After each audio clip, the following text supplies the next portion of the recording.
Warmest season's greetings and glad having you with us on Ogtv News at 8. I am Yabo Awujola. First, the highlights. Vice President Shettima launches World Bank funded project in Nasarawa.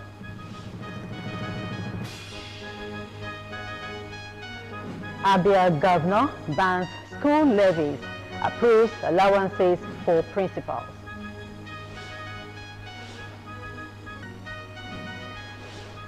$128 tertiary institutions individuals benefit as NEL Fund disburses 23 billion naira in loans. Plus, Ghana announces visa-free entry for Africans. And on business tonight, NNPC begins modernization of Kaduna and Second Port Harcourt refineries. I'll bring you details of this and more stories on the business segment of the news. I am Okweyemi Adeomi. Don't go away and compliment of the seasons to you. On sports news tonight, Novak Djokovic suffers shock defeat to Riley Opelka in straight set at ATP Brisbane ahead of Australian Open. Because of this and more coming your way on the sports segment of the news, I am Emmanuel Dasalu. Stay with us. Be at war with your vices, at peace with your neighbors, and let the new year find you a better man.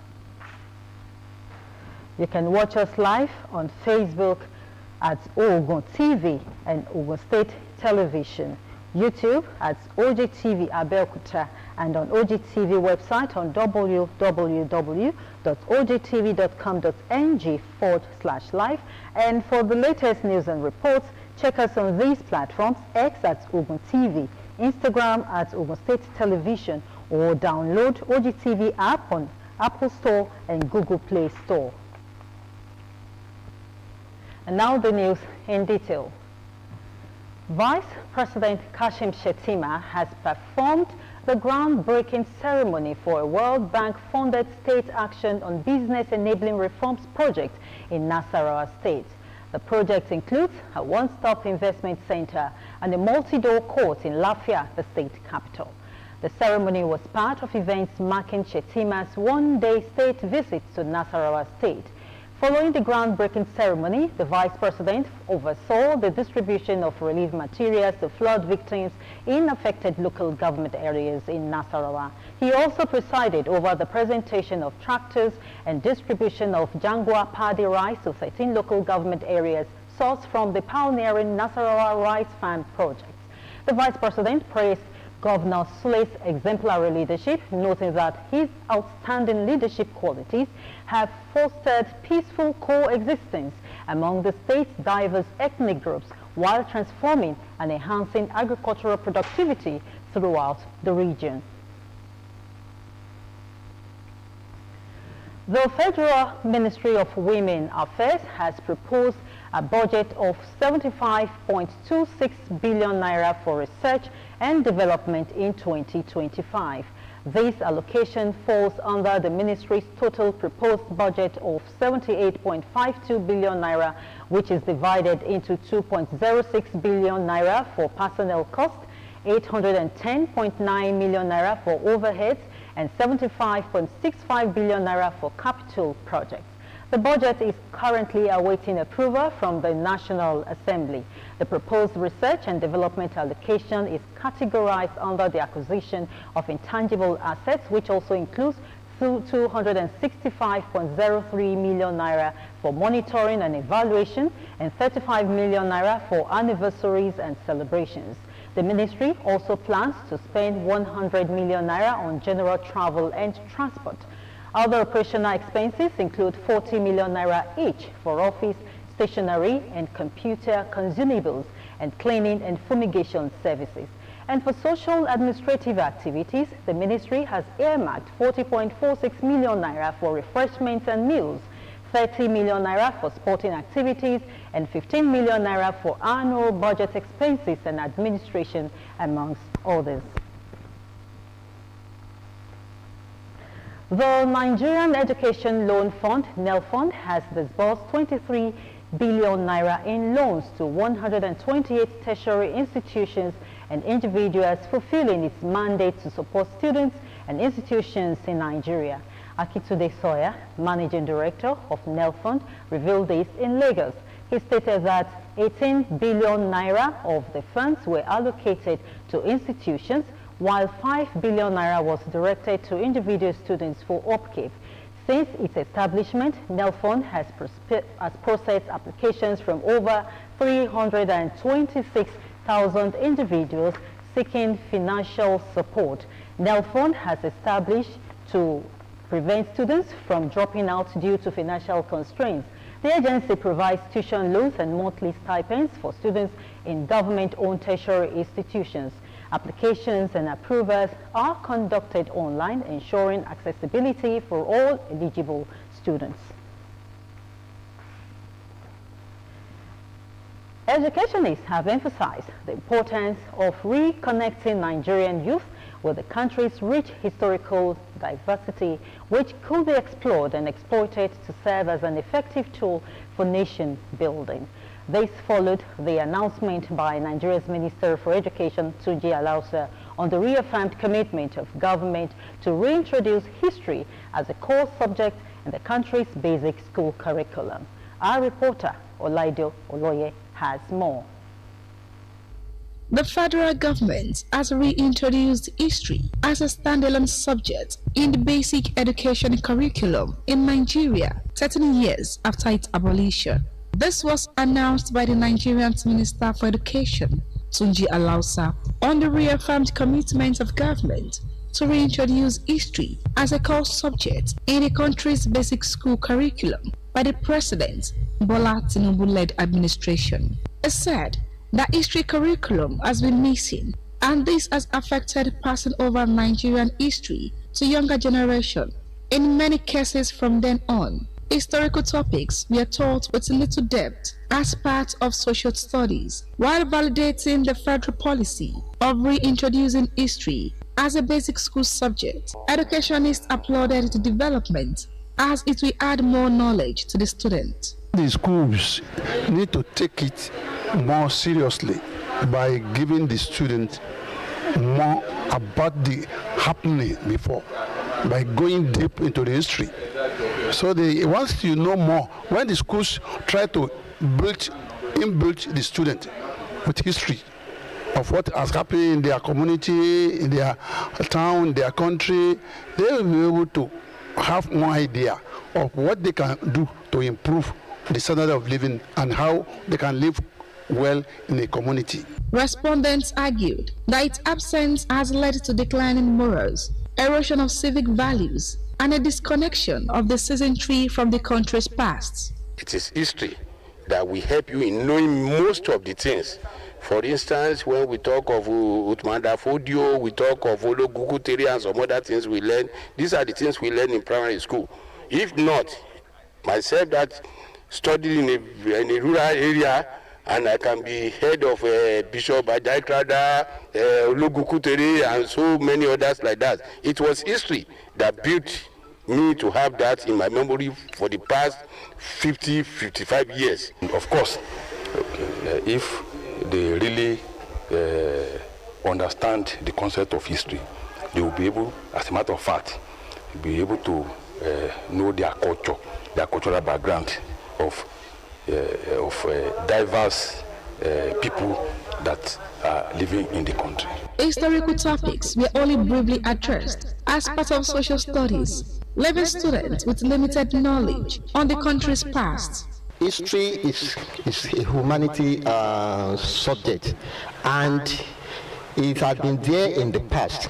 And we all know, as an educationist, we know the contribution of history to the development of our country in the past. So we expect that the introduction of history into the curriculum now will give us very good students that will, will have cultural orientation concerning their environment, concerning their community, concerning their country. Nigerians appealed to traditional rulers as custodians of the nation's rich culture, traditions, and values to support the bold step taken by the government. Olaide Oloye, Ogtv News.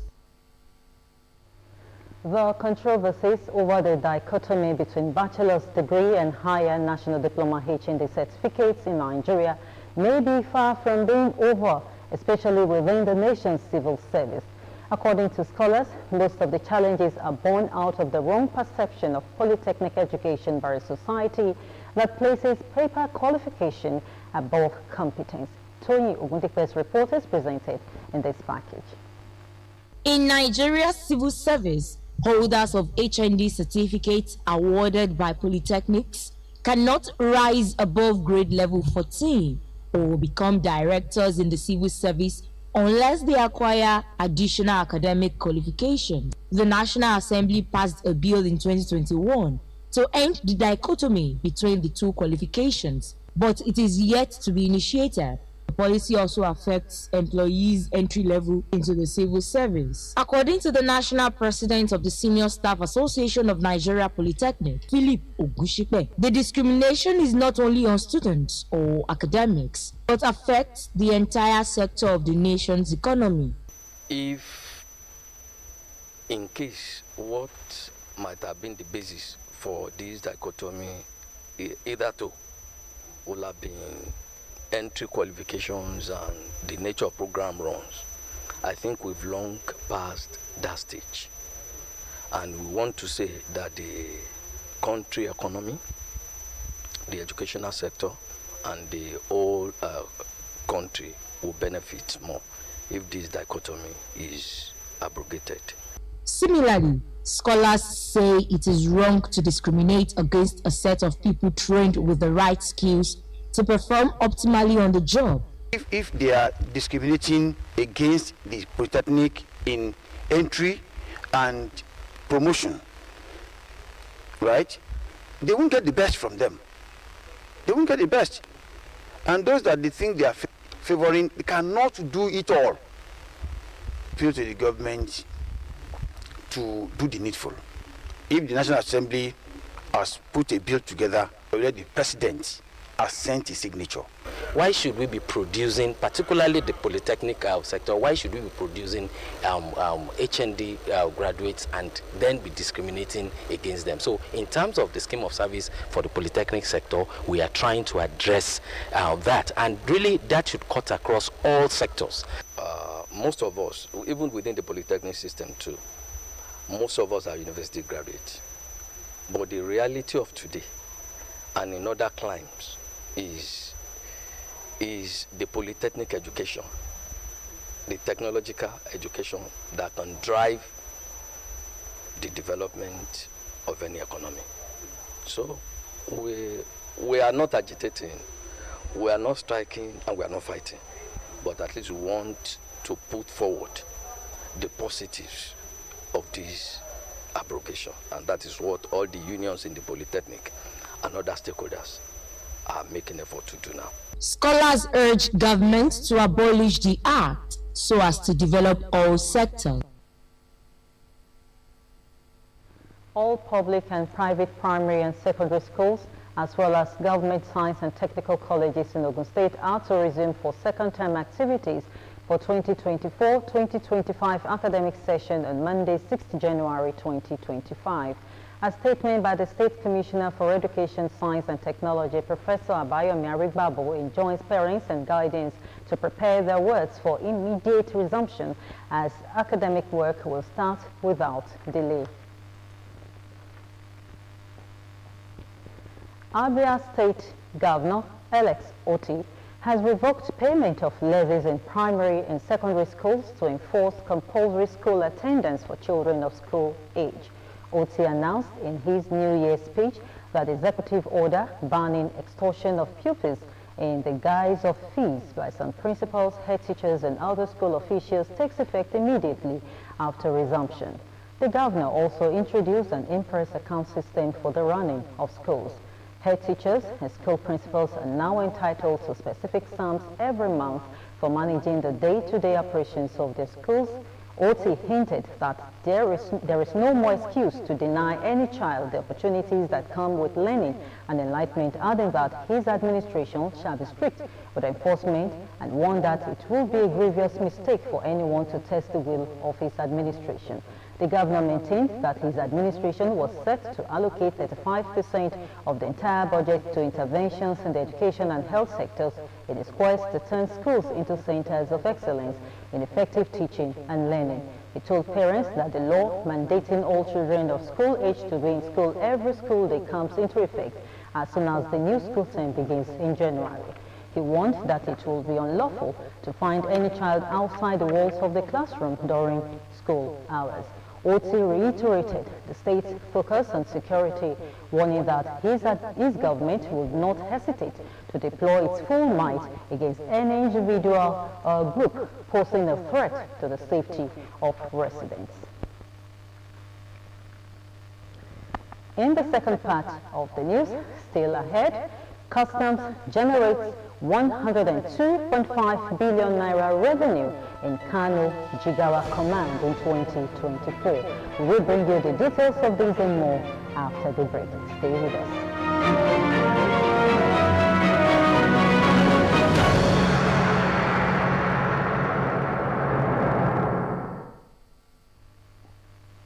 Welcome back. The Secretary to the Ogun State Government, Mr. Tokunbo Talabi, has given the hands of his daughter, Omowonola, in marriage to the family of Iwayemi from Ilutitun Ikale in Ondo State. The wedding ceremony was witnessed by former President of Nigeria, Chief Olusegun Obasanjo, former Vice President, Professor Yemi Osinbajo, former Governor of Ogun State, Chief Olusegun Oshoba, governors of Lagos and Ogun State. Bomi Adigun covered the ceremony held in Lagos and he completes the story.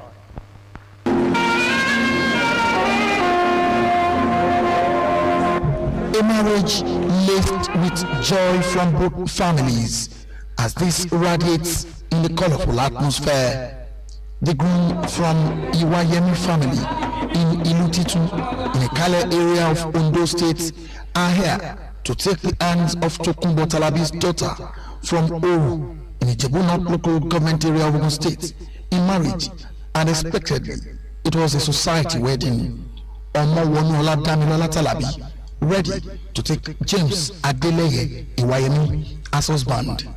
Former President of Nigeria, Chief Olusegun Obasanjo, former Vice President of Nigeria, Professor Yemi Osinbajo, former Governor of Ogun State, Chief Olusegun Oshoba, and his wife, Governor of Ogun State and his wife, Governor of Lagos State and his deputy, the Deputy Governor of Ogun State and her husband, and the entire State Executive Council, the Speaker with his members, the Chief Judge and other judges, the Head of Service of Ogun State, royal fathers and eminent Nigerians, all here to receive Adeleye and his family as in-laws. The Holy Spirit prostrate gently, gently, not gently, on the back of the group. Gently.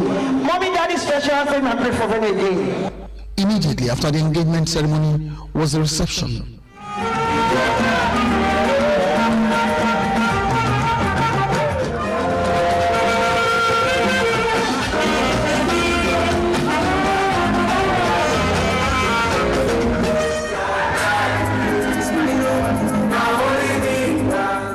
Chairman of the occasion, Chief Fola Adiola, charged the new couple to put their trust in God. What mine is just to welcome you to something good, the wedding of our children, and I want to congratulate Tokunbo and Adiri. Congratulations, and I want to congratulate Iwayemi and his lovely wife too. Congrats. And to the cutting of the wedding cake, which marks the beginning of love and affection and a new journey for the couple. And when you give me an outstanding O, give me a very unique V, give me an energetic E, together we say what? Love. From others who joined in the joy of the Talabis and the Wayamis, they asked them not to allow a third party in their marriage. There was a father and daughter dance which got emotional for the father. A mother and son dance also entertained the all. Mr. Tokunbo Talabi summed up his feeling this way. I just pray that the kind of relationship I have with my wife, God will bestow upon them, and so that they can also live a good life. But I've looked at the two of them, I've studied them, and I see that the same spirit is available to both of them. Excellent spirit at that. So I just want to thank God. This is a day I've been looking forward to, and finally it has come. Legendary Juju Maestro King Soniadi was on the bandstand. Miadigun, Ogtv News. We wish them happy married life. Nigerians have kicked against the decision of Independent National Electoral Commission (INEC) to destroy 6 million unclaimed permanent voters' cards in its custody. Speaking to OGTV's news crew in Abeokuta, the state capital, some respondents believe periodic publication of the list of those whose PVCs had not been claimed could be a better alternative to an outright burning, which is being proposed. Fowora Adesonwu reports. On the Nigerian election day, the PVC owner is the king or the queen, as the case may be. She moves around the designated voting center with others who equally possess theirs to conduct the business of electing a public officer unhindered. PVC, otherwise known as the permanent voters' cards, have been navigating Nigerian democracy to some sort of credibility and preventing widespread irregularity and chaos. Now, the Independent National Electoral Commission, INEC, has unclaimed 6 million PVCs in its custody. If those people were truly interested in voting and contributing to the electoral process, they should have collected it. And I believe that INEC should just do away with them. This man had claimed that one of the unclaimed 6 million permanent voters' cards is his own. The last time I went there to check, to collect it, I was being told this one, that one, I have to wait for it to be transferred. And since then, it was not being transferred. To my interest, it was not. Then the queue of a thing, you have to go there to queue for like 5-7 hours, leaving my own job. That will fetch me money.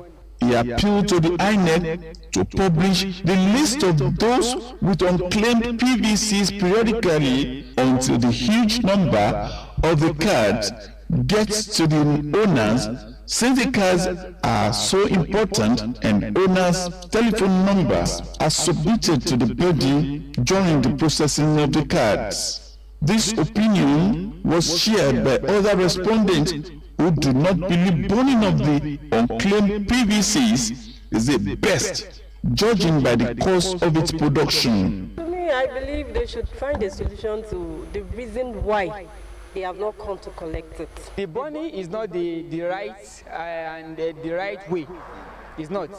Then it should be made available. They should create an avenue for people, easy access to it.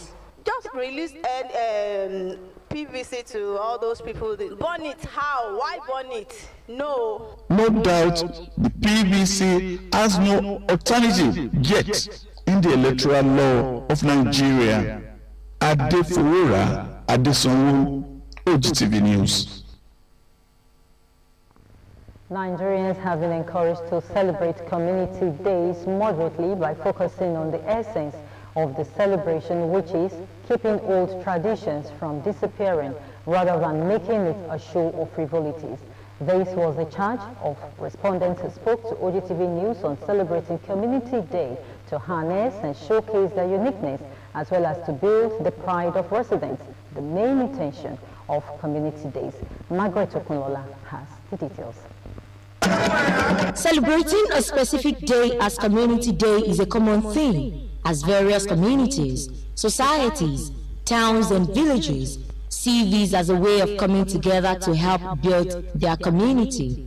It is a day when age groups and residents of a community, the society, come together, dressed in uniform wears to display their cultural heritage and celebrate the unique identity values and traditions peculiar to them. We all came from one culture or the other. I'm a Nigerian, and firstly, I'm a Yoruba man. So I will be very happy to be part of an Egba day, whatsoever, anytime I'm being called upon. The main thing is unity, uniting sons and daughters together. For example, there are people at home, there are people abroad, and it's a once in a year. So they all will come together. To this set of people, community days bring people together, foster a sense of community and unity, as well as promote collective action for change. It's also in line with the Bible as well. You know, when they're praying for people, the Bible talks about your children will surround your table. So it means, so sometimes the table is not enough for the community, so you have to gather in a place, maybe Arcade Palace, Arcade, or Hojudi Oba in Ijebu Day, they're doing Orono Day in Yewa, you know, Shagamu, to everybody. So it's a good thing, and to be honest with you, you can't live your life by working and working every day, and you don't have a day to come together to relax. Like two sides of a coin, some reveal the risks surrounding celebrating Community Day, ranging from security reasons, while emphasizing the day should be attached to a meaningful purpose. While we should not throw away the issue of festivity, but there should be no showmanship. Everybody should relate together. I like the way they take a uniform, you know, Ashwebi, you know, but nobody should try to excel another person. As a matter of fact, if possible, our contribution should not be announced. And then let even the person that contributed more not expect, you know, to be honored over and above others. Intercommunal clashes. Some people may be having grudges against one another. It's okay, don't worry. We are having our day. It's also time. And the two parties will come with weapons to show supremacy over one another. Low self-esteem promotion. Some people that have been coming home during that period, if they don't have money, they will not come. These days, nobody queries sort of wealth. If the event is so popular, people are so involved, everybody will leave his or her own house, will be at the defense center, and robbery can happen at home. However, residents jointly call on Nigerians to celebrate moderately and focus the celebrations on keeping old traditions from disappearing, rather than making it a show of frivolities. Margaret Okunlola, Ogtv News. Some Nigerians have lauded the President Bola Tinubu-led federal government for the bold economic reforms it undertook in the wake of its administration, which they say is already yielding positive results. They made this submission during an interview with Ogtv News Group while x-raying issues surrounding reduction in the prices of premium motor spirit, popularly known as petrol. Ayodeji Tomoyoluni has more. Gone are the days of fuel scarcity, as motorists seem to be enjoying the positive results of the harsh economic reforms initiated by President Bola Ahmed Tinubu. Though the announcement of fuel subsidy removal by the president came as a rude shock to Nigerians, but the relief is gradually being felt, as attested by them. Thank God for what our president has done now, because before last 2 years ago, by December time, we are seeing queue everywhere, here and there, there's no fuel. But now, instead of the price to be up, it's going down small. The only thing I noticed is that last December, there's no scarcity of fuel as usually be before. But we expect the price to come down so that everybody can be able to afford it. I'm sure the policy of the president is still going well. For now till ending of this month, things will still go down. With the revival of Port Harcourt and Warri refineries to complement existing private ones, Nigerians have high hopes that more dividends await them. We hear that Warri Refineries was working, Port Harcourt Refinery was working, and thank God, by next year, the price will still drop than this one. lára akínkọ́lé ìdẹrùn náà ni àwọn náà tún sọ̀rọ̀ nípa táàsì gan. but tó bá tún lè ṣe tó bá tún lè dùdù ọdún báyìí lọ àgbóríyìn fún wọn. They, however, appeal to government at all levels to remain dedicated to the cause for a better Nigeria. Ayodeji Tomori Olumumi, Ogtv News. The Kano Jigawa Area Command of the Nigerian Customs Service has generated 102.5 billion naira in the year 2024, the agency declared in the end-of-year briefing. A statement by the spokesman of the command, Saidu Nuruddin, said the amount realized last year represents 94% variance when compared with 2023 records. The Kano Jigawa Command, under the leadership of Comptroller Dauda Ibrahim Chana, also realized 235,290,320 million naira as duty paid value from its intensified anti-smuggling operations, during which notable seizures were made. According to Saidu Nuruddin, the seizures included 136 or 50 kilogram bags of foreign parboiled rice, 238 cartons of spaghetti and macaroni, 534 cartons of foreign non-dairy creamy milk, 210 kilograms of kola nuts, and about 552 bales of used clothes.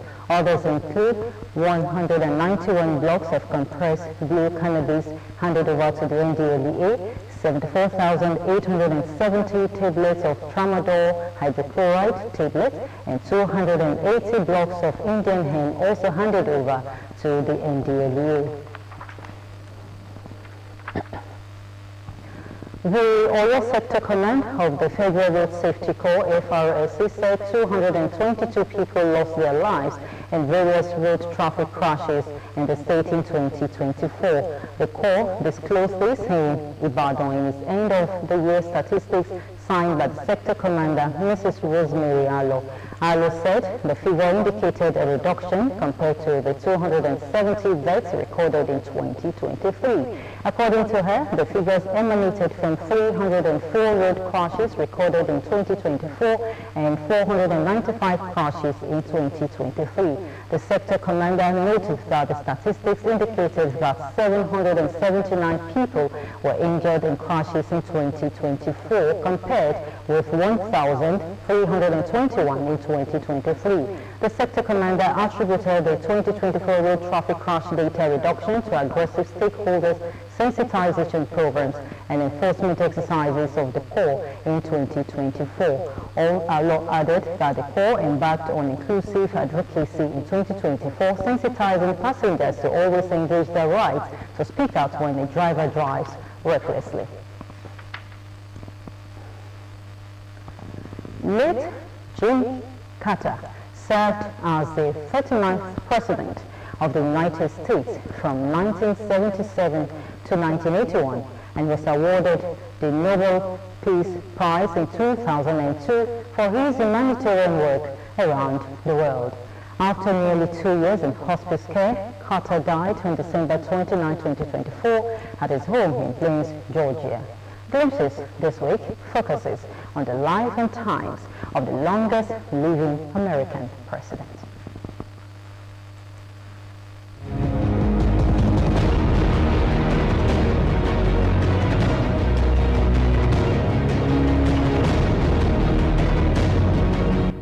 What I do promise you is that I will lead our fight, and I will enforce fairness in our struggle, and I will ensure